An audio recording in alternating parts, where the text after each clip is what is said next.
You might be able to tell by now, but I really like rare games. They make up the bulk of the list of my favorite games of all time, and I just love talking about them. And I think that's largely due to the fact that I have such fond memories of playing rare games as a kid. And one of the rare games that I'll never be able to forget is definitely Diddy Kong Racing. I remember playing with my brothers, each of us taking turns trying to win as many golden balloons as we could, before running out of time and passing the controller to the next in line. Just thinking back on it now makes you want to go back and play the game again from start to finish. So I did. And I think I had just as much fun this time through as I did all those years ago. But enough reminiscing about the past, let's talk Diddy Kong Racing. As I mentioned before, Diddy Kong Racing was developed and published by Rare for release on the Nintendo 64 and would release after a relatively short development cycle of only about a year, in late November of 1997. As is the case with many games, Diddy Kong Racing started its life as a very different game to what we saw at release. According to the director and lead designer on Diddy Kong Racing, Lee Schuneman, the game actually started its life as a real-time strategy game centering around cavemen and time travel. An interesting concept, yes, but the game was unfortunately cancelled very early on in development in favor of making a fun racer like Mario Kart. Some of the assets for the Caveman RTS were allegedly reused for Diddy Kong Racing, but there are conflicting stories on this, so it can't be confirmed. The fun racer that Rare decided to start work on was known internally as Wild Cartoon Kingdom in its early days and was said to have been strongly influenced by Walt Disney World. However, as development moved along, the game eventually shifted focus away from Disney World and the name was changed to Pro-Am 64, referencing one of Rare's classic NES games, RC Pro-Am. The main character at the time was an original character made by Rare specifically for Pro-Am 64, everybody's favorite cool tiger dude, Timber. I honestly would have been fine with Timber as a main character, but as we know that was not to be. When Rare demoed the game for their longtime mentor Miyamoto Shigeru, he said that they should use an iconic character that Rare had created years ago for the Donkey Kong Country series, Diddy Kong, as the game's main character. The team initially absolutely hated the idea of using Diddy as the main character, but eventually came around to it mostly for marketing purposes. With a big name like Diddy Kong on their game, they would surely see financial success, and as we know today, they surely did. Diddy Kong Racing is the 8th best-selling game for the Nintendo 64, having sold 4.8 million copies worldwide. The game was also awarded the Guinness World Record for fastest-selling game of all time, at least at the time, selling over 800,000 copies before holiday that year. It's definitely safe to say that adopting Diddy as the main character was a good choice, but you still have to wonder what the game would have been like with Timber as its main character. As with a lot of older games, Diddy Kong Racing's story is not told to us through in-game cutscenes or dialogue, rather it's told to us, at least for the most part, through the game's manual. I know to a lot of gamers nowadays the idea of a manual is a foreign concept, but yes, games did used to come with manuals and people used to read them. In Diddy Kong Racing's case, the manual outlines the events that led up to the game and gives us a reason as to why we're doing what we're doing. One day while relaxing on the porch of his treehouse on Donkey Kong Island, Diddy receives a letter from his friend Timber the Tiger that simply says, "Dear Diddy, help." Without a moment's notice, he sets out to help his friend and recruits the aid of Banjo the Bear and Conker the Squirrel. He's also followed by a Kremling who happened to overhear all of this, who goes by the name of Crunch. When they arrive on Timber's Island, they find that it has been seized by an evil intergalactic wizard pig named Wizpig. Get it? Wizard, pig, Wizpig. Classic Rare naming. Wizpig has sealed off all the island's racecourses and turned the guardians of each of the island's worlds into his minions. In order to regain his island before his parents come back from their vacation with the Kong family, Timber is recruiting the help of his many friends. However, the island's strongest racer, Drumstick the Chicken, tried to face Wizpig's challenge and failed, being turned into a frog by the wizard's black magic. Now knowing this won't be an easy battle, Timber, Diddy, and the rest of the gang set off to win each race, beat each boss, and kick Wizpig back to outer space where he came from. It's honestly a pretty deep story for a Rare game. Of course, none of that is told to you in the game, but nonetheless still pretty good. I personally always wondered how Drumstick got turned into a frog, and after reading the manual many years after first playing the game, I finally know.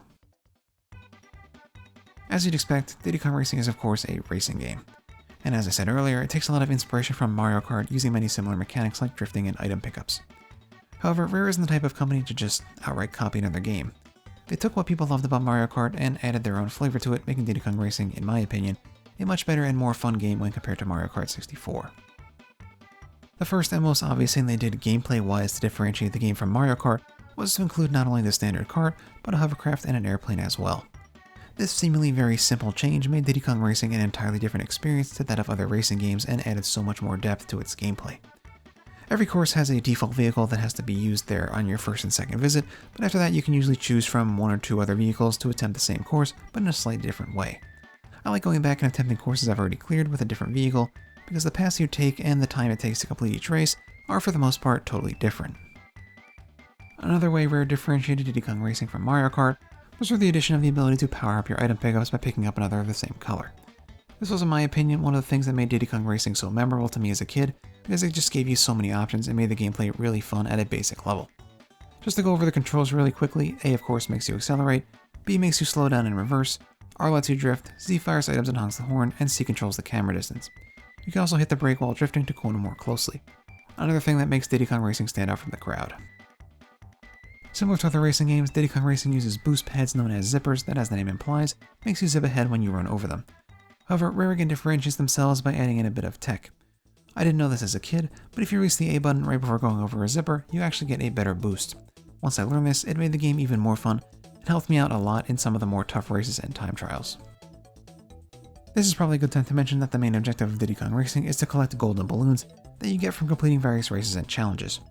As you collect these balloons, you gain access to more and more levels, eventually leading to a showdown with the boss of each world. Each boss is a different animal that represents the theme of the world they guard, and in classic Rare fashion they are all very wacky, fun, and just straight up memorable characters. My favorite was always Tricky the Triceratops, because Triceratops have been my favorite type of dinosaur since I was a kid.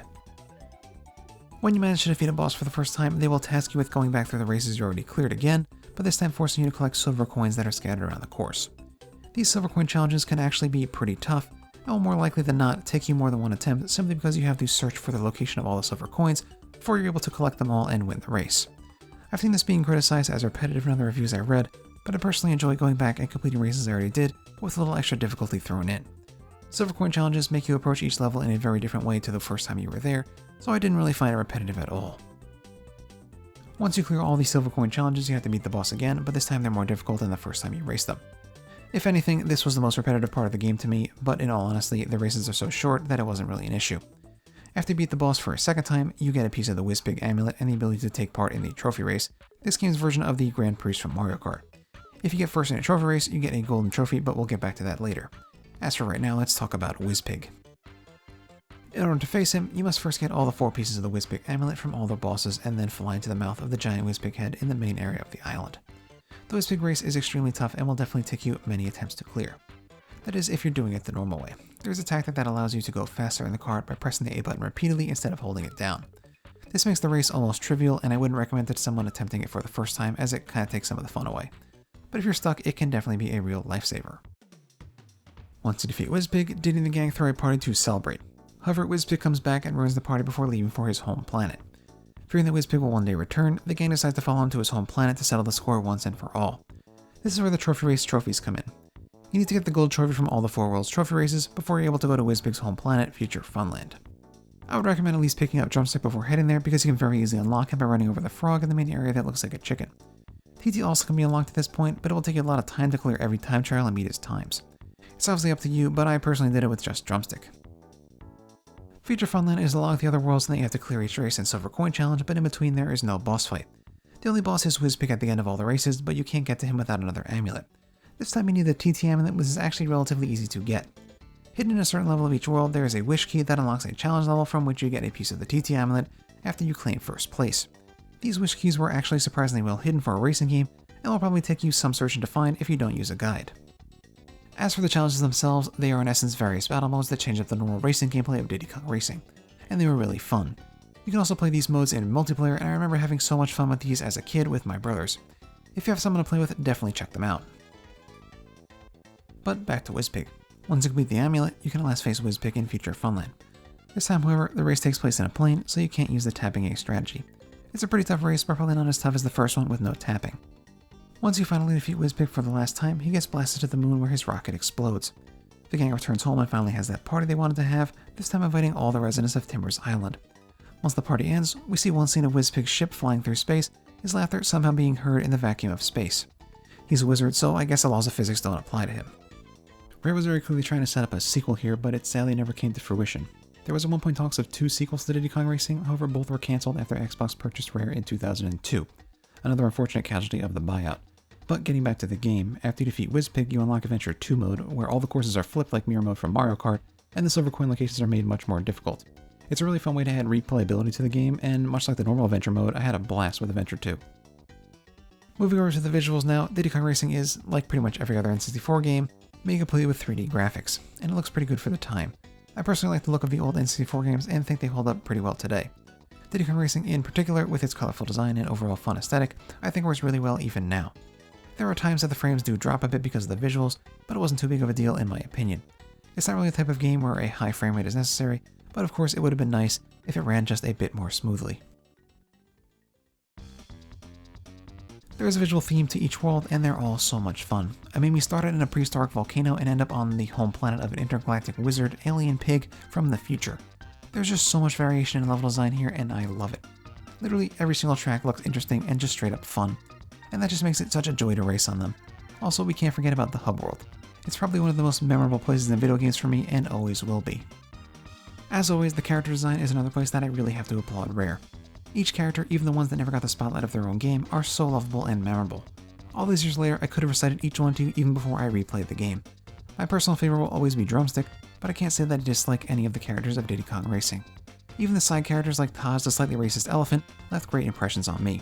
Rare is just so good at making characters, and Diddy Kong Racing is definitely not an exception. Last, but by no means least, we move on to the music of Diddy Kong Racing. The soundtrack was again composed by our old friend David Wise, who has worked on many classic Rare titles like the Donkey Kong Country series. And good lord did he make another excellent soundtrack with Diddy Kong Racing. I can't think of one bad song. Not one. Every single song this man makes just instantly becomes a classic. Diddy Kong Racing especially is chock full of songs that will never be forgotten by those that played it. I can ask my brothers who haven't played this game in over 10 years at this point to hum the melody to almost any track in Diddy Kong Racing and they could do it. It's that good of a soundtrack. If you need an excuse to play Diddy Kong Racing, which honestly you shouldn't, just play it for the music. I guarantee you'll be hooked instantly. Diddy Kong Racing is one of the games I absolutely adored as a kid and still adore to this day. The exciting gameplay, fun graphics, and amazing music make it one of the greatest games of all time in my opinion, and definitely my favorite racing game ever made. If you've never played it, do yourself a favor and give it a shot. You can of course play it on the N64 like I did this time around, or on the DS port that came out in 2007. As always, thanks so much for watching. If you enjoyed the review, give the video a like, it really helps me out, and consider subscribing if you want to see more content like this. Thanks again everybody, back out. Abracadabra!